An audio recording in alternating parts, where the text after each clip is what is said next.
আসসালামু আলাইকুম রহমতুল্লাহি ওয়া বারাকাতুহু। দেশ বিদেশ যেখান থেকে ভিডিও দেখতেছেন সকলকে জানাই প্রবাসী বিডি চ্যানেল পক্ষ থেকে স্বাগতম।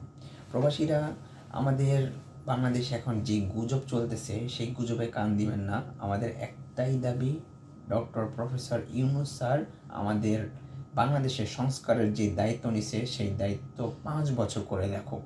আমরা 5 বছর দেখতে চাই। যারা যারা একমত অবশ্যই এই ভিডিওটাতে ভোট দিবেন, লাইক দিবেন। এবং কি আমাদের জানেন এই ছাত্র আন্দোলনের পিছনে সবচেয়ে প্রধান ভূমিকা রাখছিল আমাদের প্রবাসীরা।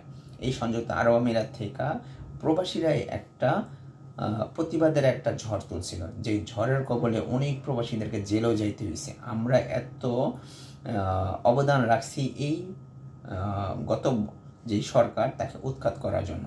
তবে আমরা চাই আমাদের প্রধান উপদেষ্টা যে ডক্টর মোহাম্মদ ইউনূস স্যার এখন বর্তমানে আছেন, তাকে ভালো কাজগুলো করার সুযোগ দিন। এর পিছনে অনেক ধরনের মন্দ লোক আছে যারা তাদের ভালোগুলো দেখতে চাইতেছে না। এর মধ্যে প্রধান যেটা চিটাগং যে পোর্ট, আমাদের এই পোর্টটা ডিবি ওয়ার্ল্ডের হাতে এটা পরিচালনার সম্পূর্ণ কাজ দেওয়া হয়েছে। এটা তারা চাইতেছে না। কেন চাইতেছে না? ডিবি ওয়ার্ল্ড যদি আমাদের বাংলাদেশে যে চিটাং পোর্ট সেটার যদি পরিচালনার কাজ নেয়, তাহলে অনেক দালাল আছে, চিটার আছে, বাটপার আছে, এগুলির ধান্দা বন্ধ হয়ে যাবে। এরা যে ট্যাক্স খায়, ঘুষ খায়, এগুলি সব বন্ধ হয়ে যাবে।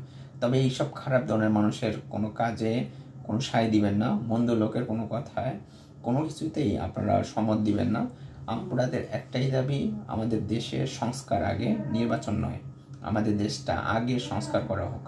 তার জন্য ডক্টর প্রফেসর ইউনূস স্যারকে 5 বছরের মেয়াদে রাখার জন্য অনুরোধ করা যাচ্ছে।